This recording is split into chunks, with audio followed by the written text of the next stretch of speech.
En unos pocos minutos vamos a tratar de recrear la figura de Sergio de Castro, fallecido el pasado 26 de Abril. abril por circunstancias propias de la vida, una Mm. enfermedad que ya lo aquejaba durante varios años y a una edad donde él había vivido más de Mm. 90 años, es decir, había nacido en 1930. Mm. Imagínate la larga vida que pudo tener. Sergio de Castro es a todo evento una de las figuras principales de Chile en la segunda mitad del siglo XX. Él estudió economía en la Católica, luego en Chicago y regresó a la vida académica en la Universidad Católica, pero no solo como profesor, sino que fue decano en lo que sería después la Facultad de Ciencias Económicas y Administrativas. Y aquí me hace una cuestión bien notable que ha estudiado Ángel Soto en un artículo que publicó la revista Finisterre, que la Facultad de Economía tuvo la reforma universitaria antes que fuera la reforma en la UCE, o Mm. sea, tuvo su propia reforma de currículum, de investigación y de una serie de cosas al alero Mm. de la ciencia económica. Algo de esto escribía Carlos Cáceres en el libro El fin de semana. Porque la forma de enseñar economía y la economía que se enseñaba cambió radicalmente. Así es. Y luego, antes del 11 de septiembre del 73, él fue uno de los redactores del Ladrillo, Mm. que es una especie de proyecto, programa de gobierno, políticas públicas para después que terminara la Unidad Popular, Mm. sea quien sea El que le tocara asumir el el que le tocara gobierno. asumir. Eh, de hecho, la edición que hace el Centro de Estudios Públicos en 1992 tiene prólogo de Sergio de Mm. Castro. En 1973, el mismo 11, 12, 13 de septiembre, Sergio de Castro asumió como Asesor. asesor del Ministerio de Economía, tiempo después como ministro Mm. de Economía, cuando Caguas era ministro de Hacienda, y finalmente el año 76 como ministro de Hacienda.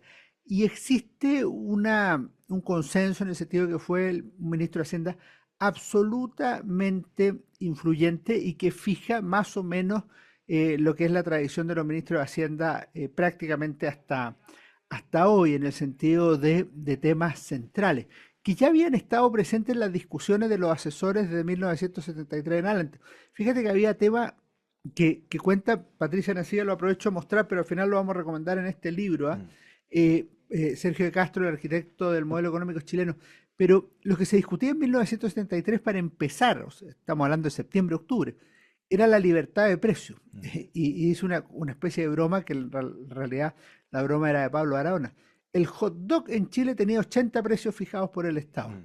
según si tenía mayo, no tenía mayo, si tenía palta, según si era en el norte, en el centro, en el sur, o sea, 80 precios fijados por el Estado de Chile, con todo lo que eso implica en burocracia, en arbitrariedad, Mm. en absurdo y todo lo demás. Entonces, primera liberalización de los precios.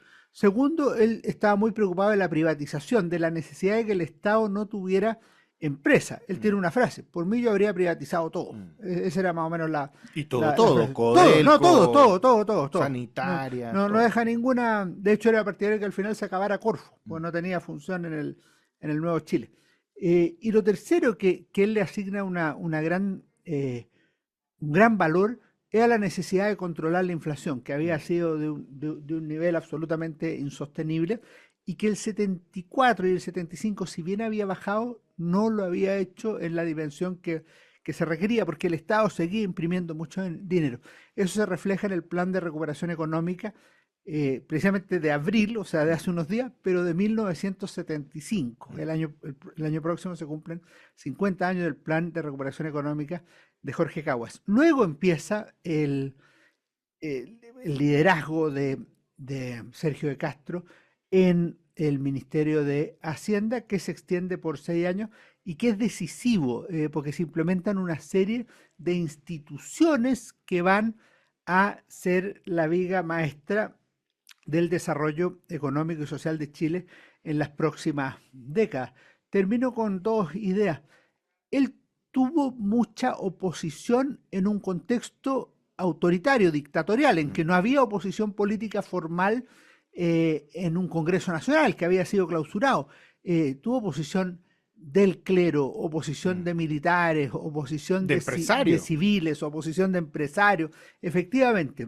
Y él era de una línea que se iba a mantener hasta el final. Mm, Incluso varias veces estuvo dispuesto a presentar mm, su renuncia. Y lo segundo es que en el tema más polémico y que en alguna medida el que causa su salida junto con la crisis económica del mm. 82, el tema de la mantención del dólar a precio fijo, que era la Exacto. tesis de él, en circunstancias que después se va imponiendo la idea de De evaluar. devaluar.